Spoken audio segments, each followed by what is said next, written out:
Hello everyone, welcome back to K Guru channel bye निर्मल गुप्ता। प्यारे बच्चों, आज हम शिक्षा निदेशालय द्वारा आई हुई क्लास 6 की विज्ञान विषय की कार्यपत्रक नंबर 21 सॉल्व करेंगे। सभी बच्चे अपने वर्कशीट पर अपना नाम लिखेंगे, क्लास टीचर का नाम लिखेंगे, डेट लिखेंगे 11 दिसंबर 2020। तो बच्चों स्टार्ट करते हैं आज की वर्कशीट। और आज का हमारा टॉपिक है विद्युत तथा परिपथ।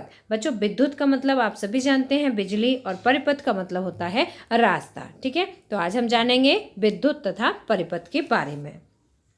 सबसे पहले हम चित्र के माध्यम से समझते हैं। बच्चों, यहाँ पर आप देख सकते हैं ये एक बल्ब है जो कि प्रदीप्त अवस्था में दिखाई दे रहा है। ठीक है बच्चों, ये जल रहा है, जलता हुआ दिखाई दे रहा है। आपको इसके चारों ओर येलो कलर का प्रकाश दिखाई दे रहा है, इट मीन्स ये जल रहा है। ठीक है बच्चों, तो देखो ये जो बल्ब है ये जल क्यों रहा है? क्योंकि ये बैटरी से जुड़ा हुआ है। ठीक है, इसके जो बल्ब है इसमें दो तार हैं जो कि बैटरी से जुड़े हुए हैं, आप इसे देख सकते हैं। और यहाँ बीच में एक स्विच लगा हुआ है जो कि ऑन है। स्विच ऑन होने पर ही ये बल्ब दीप्त हमें दिखाई देगा, जलता हुआ दिखाई देगा। और बच्चों, अगर इस स्विच को ऑफ कर दिया जाए तो ये बल्ब बुझ जाएगा। ठीक है, तो ये था बच्चों ये बल्ब क्यों जला? क्योंकि इसका जो परिपथ है वो पूर्ण है। ठीक है, ये परिपथ पूर्ण है और पूर्ण होने के कारण ही ये बल्ब जलता हुआ दिखाई दे रहा है। ठीक है बच्चों, अब इसमें डिटेल में पढ़ते हैं।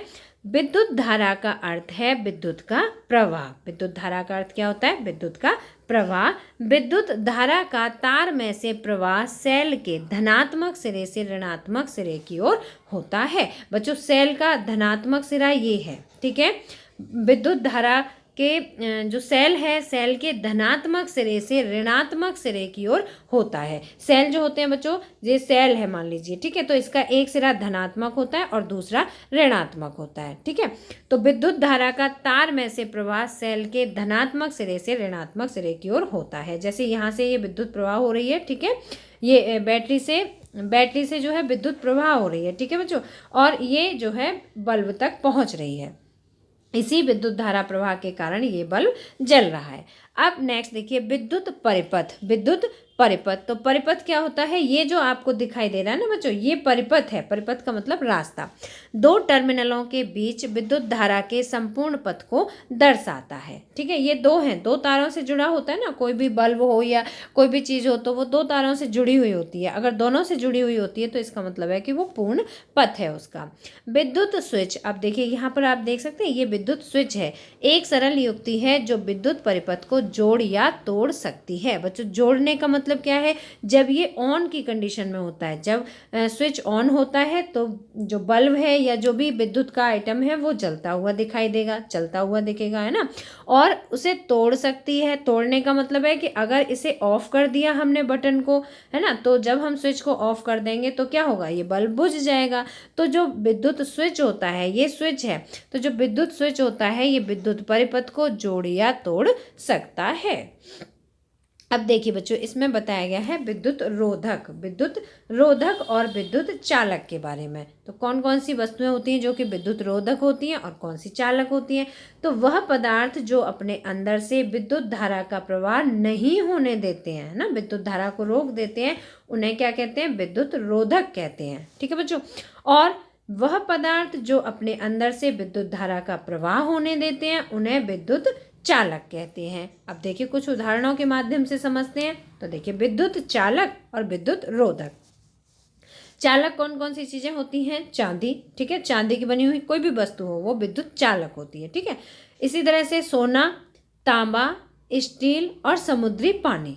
ठीक है बच्चों, ये सभी विद्युत चालक होते हैं। विद्युत रोधक देखिए, रबर, गिलास, तेल, हीरा और सूखी लकड़ी, ये अपने अंदर से विद्युत धारा को प्रवाह नहीं होने देते, इसीलिए इन्हें क्या कहते हैं? विद्युत रोधक कहते हैं। ठीक है बच्चों, अब देखिए एक तुम्हें फैक्ट यहाँ पता चलेगा।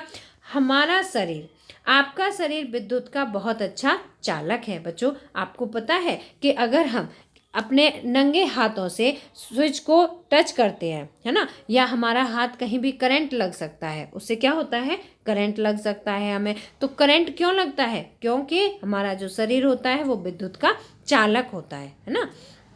अतः विद्युत उपकरणों का उपयोग करते समय सावधानी बरतिए। जब भी हम विद्युत उपकरणों का उपयोग करते हैं तो हमें बहुत सावधानियां बरतनी चाहिए। बच्चों, आपने देखा होगा कि मैकेनिक जब कोई भी इलेक्ट्रिसिटी का काम करते हैं, विद्युत का कार्य करते हैं, है ना, तो वो अपने हाथों में ग्लव्स पहन लेते हैं। ग्लव्स पहनते हैं जो कि रबर के बने हुए होते हैं, है ना। तो वो क्यों पहनते हैं? जिससे कि उनके शरीर को करंट ना लगे। ठीक है बच्चों, तो ये हमें सावधानी बरतनी चाहिए। और हमारा शरीर क्या होता है? विद्युत का चालक होता है। आइए तो अब अभ्यास करते हैं बच्चों, अभ्यास करते हैं। तो देखिए, निम्नलिखित वस्तुओं को विद्युत रोधक और विद्युत चालक में विभाजित कीजिए। तो आपको बताना है विद्युत रोधक कौन सी है और विद्युत चालक कौन सी है। तो बच्चों देखिए, विद्युत रोधक और विद्युत चालक। तो देखिए, जो पेन है बच्चों, पेन लोहे का बना हुआ होता है ना, लोहे का या स्टील का। तो ये किस में आ जाएगा? ये विद्युत चालक। मैं आपको दो अलग अलग कलरों से बताऊंगी। तो देखिए, कंघी, कंघी क्या है? मैं आपको पहले विद्युत रोधक बता रही हूँ, ठीक है। कंघी, रबर, चौक और नोटबुक, ये चारों बच्चों विद्युत रोधक होते हैं, ठीक है। अब इसके बाद देखिए, विद्युत चालक। तो विद्युत चालक कौन कौन से होते हैं? पेन, क्योंकि पेन बच्चों स्टील का या लोहे का बना हुआ होता है, ठीक है। और अगर पेन प्लास्टिक का बना हुआ है तो वो विद्युत रोधक में आ जाएगा, ठीक है। और ये देखिए, अब इसे मैं बता देती हूँ, अगर लोहे का है पेन, ठीक है, लोहे का है, तो वो किस में आएगा? विद्युत चालक में। लोहे का या स्टील का है तो, ठीक है।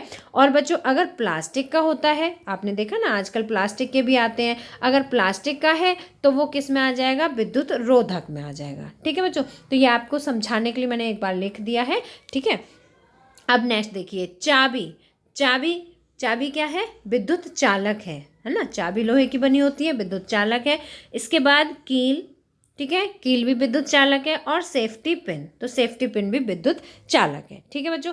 तो आप ये पेन वाला जो फैक्ट है इसे समझ लेंगे अच्छी तरह से कि पेन अगर लोहे या स्टील का है तो वो विद्युत चालक में आएगा, और पेन अगर प्लास्टिक का बना हुआ है तो वो विद्युत रोधक में आएगा, ठीक है बच्चों। अब आपके सामने ये बात है कि आप किस में लिखना चाहते हैं, ठीक है। तो आप इसे विद्युत चालक में ही लिख दीजिएगा। और उसके साथ ये आप समझ लीजिए अच्छी तरह से कि लोहे या स्टील का है तो विद्युत चालक है, और प्लास्टिक का है तो विद्युत रोधक है।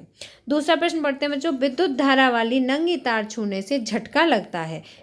इस कथन के अनुसार क्या आप बता सकते हैं कि आपका शरीर विद्युत रोधक है या विद्युत चालक है? तो बच्चों, हमारा शरीर कैसा होता है? विद्युत चालक होता है, ठीक है। आप इसके आंसर में क्या लिखेंगे? विद्युत चालक, ठीक है बच्चों। हमें बस ये पूछा है कि हमारा शरीर कैसा होता है, तो हमारा शरीर विद्युत चालक होता है। प्रश्न नंबर 3 है, नीचे दिए गए परिपथ में क्या बल्ब जलेगा और क्यों नहीं? ठीक है बच्चों, तो देखिए, नीचे एक परिपथ दिया है, हम इसे एक बार समझ लेते हैं। ये बैटरी है, ठीक है बच्चों, बैटरी है। मैंने अभी आपको बताया था इसका एक सिरा धनात्मक होता है और एक ऋणात्मक होता है, ठीक है। तो यहाँ से देखिए, बैटरी से विद्युत प्रवाह हो रही है, ठीक है, विद्युत प्रवाह हो रही है, बल्ब से जुड़ा हुआ है इसका जो तार है, और ये बल्ब दीप्त है, ये बल्ब हमें जलता हुआ दिखाई दे रहा है, ये बल्ब जल रहा है। क्यों जल रहा है? क्योंकि इसमें विद्युत धारा का प्रभाव हो रहा है, ठीक है बच्चों। तो ये तो मैंने आपको समझा दिया। अब प्रश्न का उत्तर देखिए, नीचे दिए परिपथ में क्या बल्ब जलेगा? तो इसका उत्तर आएगा हाँ, बल्ब जलेगा, ठीक है, हाँ, बल्ब जलेगा। आप अपनी नोटबुक में ये परिपथ भी बनाएंगे, हाँ, बल्ब जलेगा। और इसके बाद पूछा है क्यों? तो क्योंकि यह परिपथ पूर्ण है, ठीक है बच्चों, इसीलिए ये जलेगा, पूर्ण है। तो बच्चों, ये थी आज की वर्कशीट। मुझे उम्मीद है आपको अच्छी तरह समझ में आ गई होगी। अगर आपको समझ आई है तो आप इसे एक बार लाइक ज़रूर करना, अपने फ्रेंड्स के साथ शेयर करना, और अगर आपने अभी तक हमारे चैनल को सब्सक्राइब नहीं किया तो आज सब्सक्राइब जरूर करना। मिलते हैं फिर इसी तरह की नेक्स्ट एजुकेशनल वीडियो के साथ। Till then, bye bye, good luck to all of you.